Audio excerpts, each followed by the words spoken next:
sliced bread, and ham. Yung gamit ko pala is sweet ham. Sana all sweet.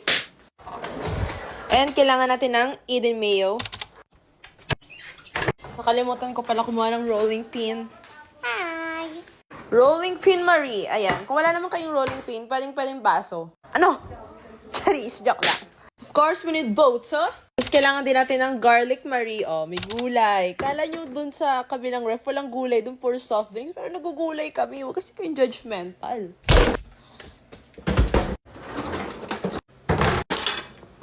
Sobrang dali lang ng gagawin natin for today's video. Kahit nakapikit ka, so magagawa mo to. So, kailangan natin ng sliced bread since hindi pa nagme-merienda yung mga tao dito. Sabi ko, hintayin nila tong gagawin ko. So, meron tayong sliced bread. Ang gagawin natin is hihiwain natin yung pinakagilid niya. After natin mahiwa yung gilid, pipit-pitin lang natin to ng very, very light. Ayan, as in slight lang.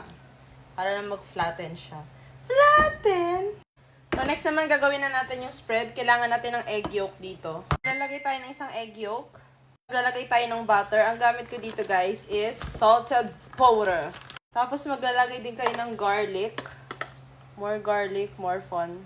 Tapos, maglalagay tayo ng parsley. Tapos, ngayon naman, maglalagay tayo ng Eden mayo. Ito lang talaga yung favorite kong mayonnaise, yung may cheese. Kasi hindi ako mayonnaise lover, guys. Ewan ko ba?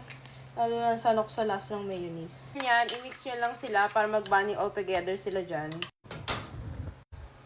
So guys, matagal na kasi itong sweet ham syrup namin. So napag-isip-isip ko, gamitin ko na siya. Gamitin dito guys, sabi niya, gumawa daw ako ng churro donut. Alam niyo naman na kapag nag-aano ako ng donut, talagang pumapalpak siya. So, baka mag-content ako, pero isasama ko si mama. Magpapaturo tayo kung paano gumawa ng churro donut.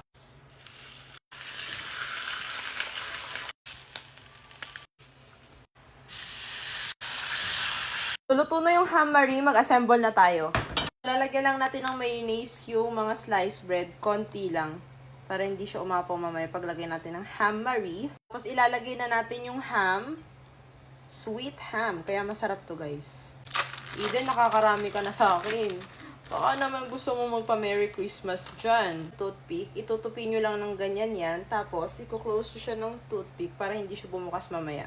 Meron ako ditong silicone brush. Kung wala kayong silicone brush, pwede yung ginagamit nyo sa makeup nyo. Ayan. Pakinabangan nyo siya ngayon. So, ayan, i-spread lang natin. Maging generous tayo. Huwag tayo magtipid. Kasi, bakit kayo magtitipid? Kasi ako kung papabaunan ako nito, sasabihin ko, sandwich from Switzerland. Ganon ang atake. So, ipipreheatan natin yung oven. So, air fry. Tapos, let's go. Tapos, ilaw. Perfect! Tapos, ilalagay na natin yung mga pinagagawa natin dyan. Update ko kayo pag nasunog. The butter is buttering! Girl, that's what I'm saying! Uy, perfect! Cheers!